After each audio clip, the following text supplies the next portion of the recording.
Good evening. You're watching Ukraine Brief on TVP World. It's been 1,381 days since Russia began its full-scale invasion of Ukraine. I'm Don Arleth, and here is the latest. We begin with a leaked note from a recent call with several European leaders that the United States might ultimately abandon Kyiv on territorial issues without offering clear security guarantees. The German weekly Der Spiegel has published excerpts from a Monday phone call between the president of Ukraine and several European leaders, suggesting that Washington might betray Kyiv.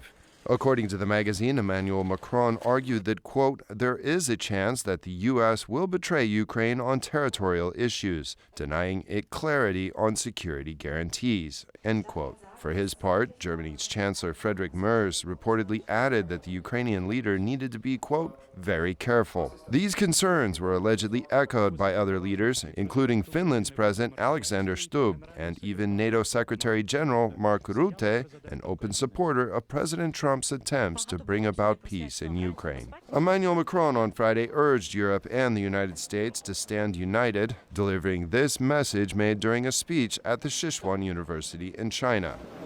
There is a side which supports peace. This pro-peace group includes Ukraine, the Europeans, the Americans, all the allies in the coalition of the willing. There is one country that has been waging war, in fact since 2014, and increasingly so since February 2022, and is refusing peace. That country is Russia, and I believe we must remain extremely straightforward and pragmatic in dealing with this conflict. And above all, we must not give in to any spirit of division between the Europeans and the Americans. We need the United States to achieve peace. The U.S., in turn, needs us for that peace to be robust and durable.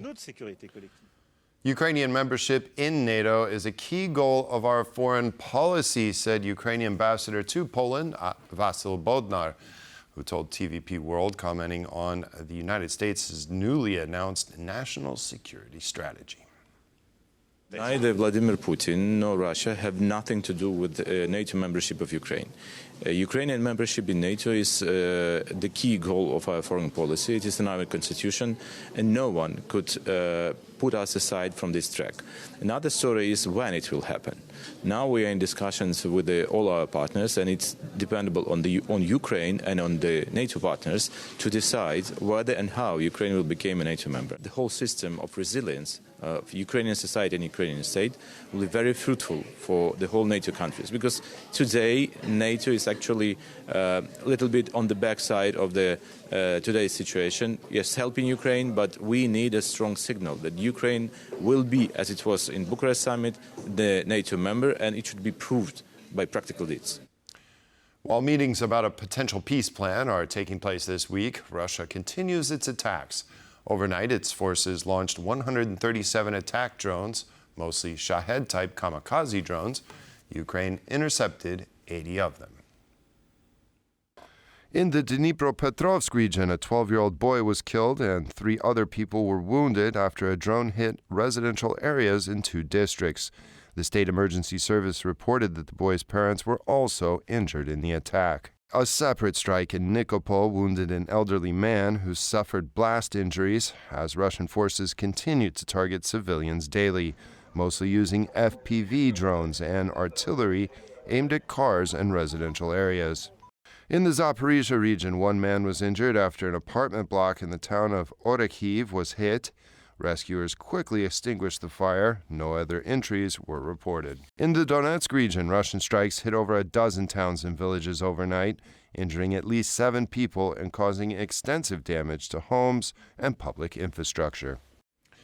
Ukraine is also striking back. The military confirmed that it carried out long-range attacks overnight on an oil refinery in Russia. In a statement, the General Staff of Ukraine said, quote, as part of efforts to reduce the military economic potential of the Russian aggressor, Ukrainian defense forces struck the infrastructure of the Temryuk port on the Azov Sea and the Syzran oil refinery in Russia's Samara region. approximately 700 kilometers from the Ukrainian border. A fire glowing on the horizon at the port was filmed from a car with a male voice saying, "I said that they'd hit that port." The footage released by Reuters has been verified by matching the road layout, traffic signs, and local buildings.